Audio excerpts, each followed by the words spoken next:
In the neon-drenched underbelly of 1970s Mumbai, where the humid air reeks of desperation and opportunity, a young man named Dawood Ibrahim emerges from the crowded slums of Dongri. Son of a humble police constable, Dawood isn't content with scraping by. He's hungry for power, for control. Picture this: a wiry teenager, eyes sharp as daggers, starting small with petty thefts and bootlegging during India's Prohibition era. But oh, how quickly the shadows swallow him whole. By the late 70s, he's clawing his way up the criminal ladder, muscling into gold smuggling rings that flood black market gold from Dubai into India's veins. This isn't just crime, it's the birth of an empire. D Company, they call it, a name that would soon echo like a gunshot across continents, blending ruthless extortion, billion-dollar drug trades, and the chilling hand of terrorism. Fast forward to the 80s, and Dawood's no longer a street rat. He's the kingpin, his D Company, a well-oiled machine dominating Mumbai's underworld. Rival gangs, eliminated in brutal turf wars that leave bodies piling up like discarded cigarette butts.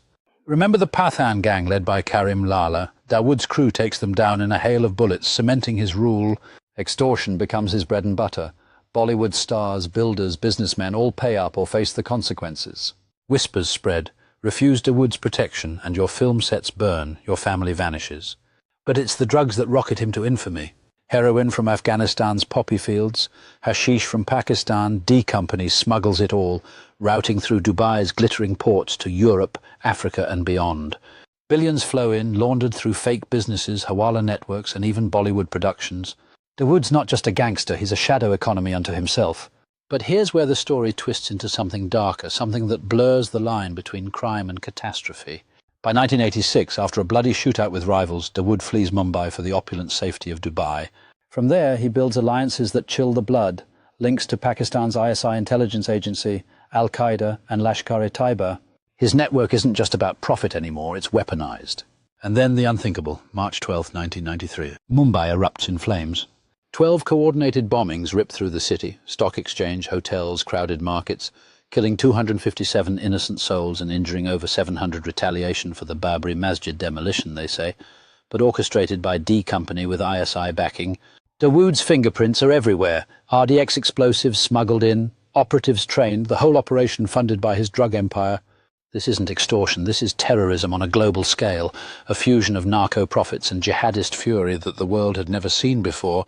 Hold on, before we plunge deeper into this labyrinth of betrayal and bloodshed, where Dawood's web ensnares politicians, spies, and even Hollywood dreams if you're on the edge of your seat, wondering what shadowy alliances come next, hit that subscribe button right now.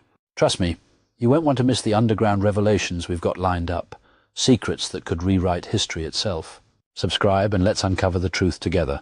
Now, exiled in Karachi, Pakistan denies it, but US Treasury sanctions and UN designations paint him as a global terrorist.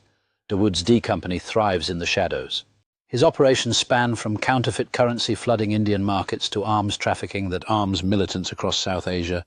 In 2015, the US slapped sanctions on his lieutenants for drug trafficking tied to terrorism.